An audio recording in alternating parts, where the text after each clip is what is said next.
A very good morning to my dear students.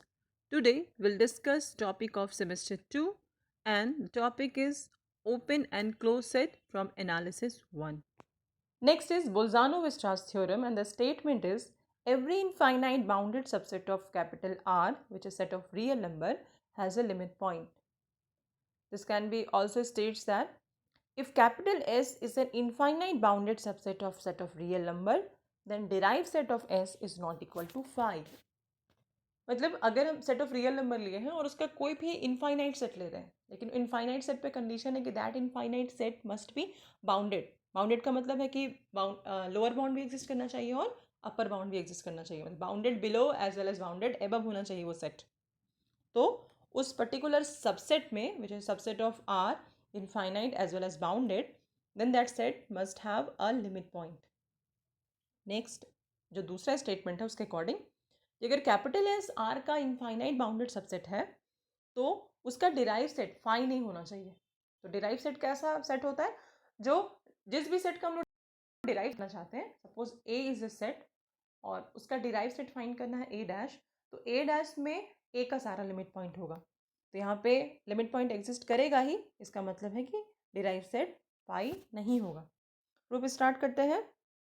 Late S be an infinite bounded subset of R. अगर bounded subset है तो small m and capital M represent lower and upper bound and every element of capital S lies between small m and capital M. ये bounded के property से मिला है.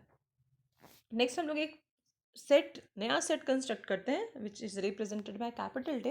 Capital T capital T में ऐसा elements है जो finitely many elements of S से बड़ा है. T is greater than finitely many elements of S. अब S तो इनफाइनाइट है मतलब कैसा एलिमेंट S में होगा. मान लीजिए S 1 से स्टार्ट हो रहा है. 1 S में है 1 2 3 4 and so on. S infinite है. ठीक है. तो इसमें इनफाइनाइट मैनी एलिमेंट्स है. अब ऐसा हुआ कि T is greater then finitely many elements of S. अगर हम यहाँ पे 4 करते हैं तो 4 कितने एलिमेंट से बड़ा है 1 2 3 से. तो मतलब 3 एलिमेंट के बाद 4 आ रहा है तो 4 यहाँ कैपिटल टी में होगा. अगर हम लोग लिख रहे हैं कि जो 10 एलिमेंट है 10th एलिमेंट जो होगा 10th एलिमेंट यहाँ पर 10 होगा उसके पहले 9 नंबर ऑफ एलिमेंट्स है. मतलब जो भी एलिमेंट कैपिटल टी में होगा उसके पहले का नंबर्स हम लोग काउंट कर सकते हैं. फाइनाइट होना चाहिए. ठीक है. अब नेक्स्ट देखते हैं. Since small m is less than equal to s. Small m lower bound है तो small m is greater than no elements of s. अगर ये लोअर बाउंड है तो इस वैल्यू से s का सारा वैल्यू बड़ा ही होगा. मतलब m s के किसी भी एलिमेंट से बड़ा नहीं है. तो यहाँ पे क्या हो रहा है किसी भी एलिमेंट से बड़ा नहीं है मतलब फाइनाइटली मैंने एलिमेंट ऑफ s. ठीक है. तो ये हो जाएगा m belongs to t. t is not equal to 5. कुछ रहे ना रहे कैपिटल T में lower bound of capital S रहेगा ही रहेगा. ठीक है. Next now for any epsilon positive एक एप्सिलॉन चूज कर रहे हैं. अब यहाँ पे कैपिटल M जो है this capital M represent upper bound. तो अगर अपर बाउंड है तो कैपिटल S का कोई भी एलिमेंट M को एक्सीड नहीं कर सकता है. तो यहाँ पे हो जाएगा M plus epsilon is greater than M और कैपिटल M स्मॉल s से बड़ा या उसके इक्वल है for all s belongs to s. Next हम लोग k plus epsilon does not belongs to t. जहाँ पे k does not belongs to t. k plus epsilon अगर t में नहीं है तो k भी t में नहीं होगा. क्यों नहीं होगा देखते हैं. चलिए अब यहाँ पे लिख रहे हैं कि m plus epsilon is greater than capital M. This is greater than equal to s. अब ये हम लेते हैं विच इज s. s में infinite many number of elements है. इनफाइनाइट है वैल्यू. यहाँ पे इसका लोअर बाउंड है स्मॉल m और यहाँ पे इसका अपर बाउंड है कैपिटल M. अब कैपिटल M के पहले जितना भी एलिमेंट है कैपिटल M के पहले ये तो इनफाइनाइट है. S में इनफाइनाइट नंबर ऑफ एलिमेंट्स है तो कैपिटल M के पहले जितना नंबर ऑफ एलिमेंट्स होगा सब इनफाइनाइट होगा.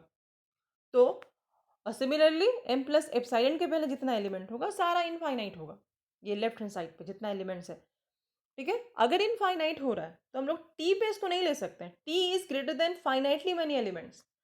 टी के कैपिटल टी में वही एलिमेंट होना चाहिए जिसके लेफ्ट में finite number of elements of S होगा, लेफ्ट में यहाँ पे। ठीक है, अगर हम यहाँ पे टी कंसीडर कर रहे हैं तो यहाँ लेफ्ट में जितना भी एलिमेंट है इसका वो फाइनाइट होना चाहिए, पर कैपिटल एम के पहले इनफाइनाइट नंबर ऑफ एलिमेंट्स है, तो कैपिटल एम टी में नहीं होगा, capital M plus epsilon T में नहीं होगा। कैपिटल एम से बड़ा या कैपिटल एम टी में नहीं हो सकता है, क्योंकि कैपिटल एम अपर बाउंड है एस का, और एस में इनफाइनाइट नंबर ऑफ एलिमेंट्स है, मतलब कैपिटल एम वो सारा इनफाइनाइट नंबर्स के या तो इक्वल है या उससे बड़ा है। This implies m plus epsilon does not belongs to t and m does not belongs to t. For all t belongs to t, t is less than capital M. यहाँ पे कैपिटल M होगा, by mistake किया गया, so t is bounded above. t का हर element m से capital M से छोटा होगा. That is, t is a non-empty bounded above subset of capital R. t has least upper bound, say S. अब हम लोग एज्यूम करते हैं कि स्मॉल u जो है वो t का लीस्ट अपर बाउंड है. Now we will have to prove that u is a limit point of capital S. हम लोग एज्यूम किए हैं कि कैपिटल T जो सेट है उसका लीस्ट अपर बाउंड u है. अब हम लोग ये दिखाएंगे कि स्मॉल u ही S का लिमिट पॉइंट होगा. तो हम लोग एक ओपन इंटरवल कंसिडर करते हैं which contains u minus epsilon u plus epsilon. Okay, be any neighbourhood of u का एक नेबरहुड चूज किया, epsilon neighbourhood. u is least upper bound of t implies, अगर u t का least upper bound है तो for some t belongs to capital T, t is greater than u minus epsilon. u अगर t का least upper bound है तो some t we have t is greater than u minus epsilon, for epsilon greater than 0. Now t belongs to t implies t is greater than finitely many elements of S. T में वही element हो सकता है जो S के finite element से बड़ा है. अब यहाँ पे u minus epsilon finitely many elements of S से बड़ा है, तो this implies finitely many elements of S lies to left of u minus epsilon. T में वही यहाँ पे है, यहाँ पे जो भी एलिमेंट्स है, ठीक है, टी में वैसा एलिमेंट है which is greater then finitely many elements of S. मतलब अगर हम ये टी ले रहे हैं, ठीक है, तो टी के लेफ्ट हैंड साइड पे एस का जो एलिमेंट्स है वो फाइनाइट होना चाहिए, मतलब हम एस के एलिमेंट्स को काउंट कर पाएंगे. तो यहाँ पे लिखा हुआ है कि u is least upper bound of t implies for some t belongs to t we have t is greater than u minus epsilon. t u minus epsilon से बड़ा है. नाउ t कैपिटल t में है, small t capital t में है, और t का जो वैल्यू स्मॉल t जो है वो finitely many elements of s से बड़ा है. तो u minus epsilon is greater then finitely many elements of s.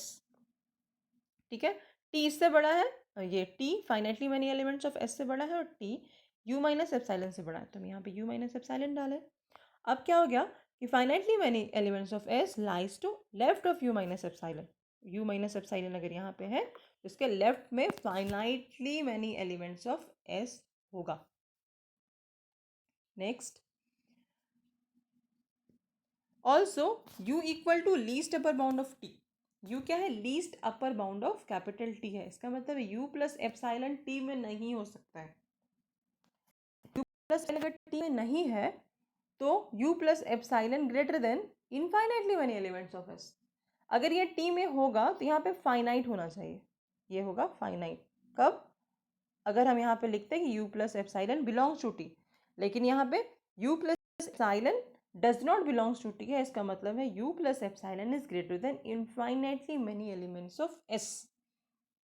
ठीक है, तो इनफाइनाइटली मैनी एलिमेंट्स, इसका मतलब है u प्लस एप्सिलॉन अगर infinitely many elements of s से बड़ा है तो infinitely many elements of s lies to the left of u plus epsilon.